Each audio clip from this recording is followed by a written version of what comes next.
राम मंदिर में पढ़ के मैं क्या मास्टर बन जाऊंगा? राम मंदिर पढ़ के क्या मैं प्रोफेसर बन जाऊंगा कि मैं अफसर बन जाऊंगा? नहीं, वो आस्था है, वो अलग विषय है। पर कृष्ण के वंश में पैदा होकर के अगर कोई राम मंदिर के विरोध में बात करने वाला यादव हो ही नहीं सकता है। यादव मुल्ला हो चुका है और इसको पूरी दुनिया स्वीकार करेगी और इस बात को मानेगी। कैसे कृष्ण के वंशज हुए? हिंदू धर्म में पैदा होकर के वोट के लिए हिंदुओं का अपमान कर रही हो? किस बात के हिंदू हो? তোমার সোশ্যাল মিডিয়া খুললে শুধু একটা জিনিসই দেখাচ্ছে, সেটা হচ্ছে বিহারের খেসারিলাল যাদব।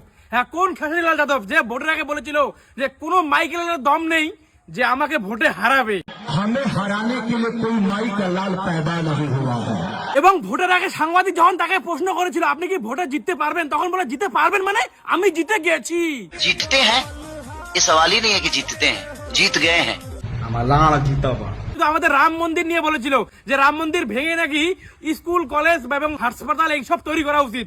হ্যাঁ, এই রাম মন্দির নিয়ে সে কথা বলেছিল এবং বলেছিল সব থেকে বড় কথা যে কি বিজেতার যে মানে হাতের লেখা সে নাকি পাল্টাবে, সে নাকি হারবেই না, একদম লিখে রাখতে বলছে। हम ब्रह्मा के लिखे हुए लकीर को भी मिटा सकते हैं।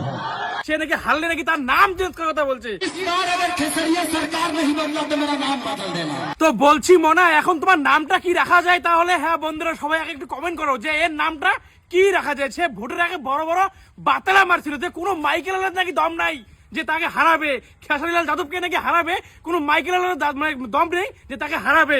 তবে খেসারিলাল যাদবকে দেখে আমার একটা কথাই মনে পড়ছে, আমাদের ভারতের যে কি না থালাঘটি বিজয়, হ্যাঁ থালাপতি বিজয়, সাউথের হিরো, যে নিজস্ব পার্টি তৈরি করেছিল এবং বলেছিল যে সে নাকি মহান। হ্যাঁ, এই যে ফ্যান ফলোইং থাকলে হয়, একটা কথা আছে না যে মানে যখন অহংকার বাড়ে, নিজের যখন ফ্যান ফলোইং হয়ে যায় তার নিজস্ব যে অহংকার গুলো সেগুলো বাড়ে। তবে এই থালাপতি বিজয়ের একটা শিক্ষা নেওয়া উচিত এই যে তোমার ইসের কাছ থেকে, খেসারিলাল যাদবের কাছ থেকে, যে ফ্যান ফলোইং থাকলে হয় না যে রাস্তাঘাটে গেলাম অনেক লোক আমাকে লাইক করলো, এটা করলো, সোশ্যাল মিডিয়ায় ভিডিও পোস্ট করলো, সবাই আমার সঙ্গে আছে, ভাই এসব থাকলে হয় না। আবার একটা প্রমাণ হলো, ঠিক আছে, আবার একটা প্রমাণ হলো। তো থালাঘটি বিজয়কে বলতে চাই যে শুধু ফ্যান ফলোইং থাকলেই যে মানে সবকিছু করা যাবে সেটা না, নিজস্ব মার্জিত হিসেবে চলতে হয়। ভোটের আগে বড় বড় বাতিল মারছিল বিহারের কি নাম, খেসারিলাল যাদব। তো বন্ধুরা, হ্যাঁ সবাই ভিডিওটা শেয়ার করে দেবে। এই যে কথাগুলো বললো একদম 100 সে সঠিক কথা বলেছে ভাই, সবাই আগে ভিডিওটা শেয়ার করে দাও।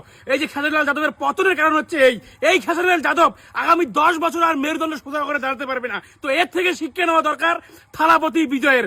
বলছি বাংলাদেশের দাদারা বেশি লাফাইয়েন না, কোনদিন তোমরা অনেক লাফাইয়েছিলেন না থালাপতি বিজয়কে নিয়ে। হ্যাঁ, খেসারিলাল যাদব যে আছে না, এর থেকেও খারাপ পরিস্থিতি হবে থালাঘটি বিজয়ের।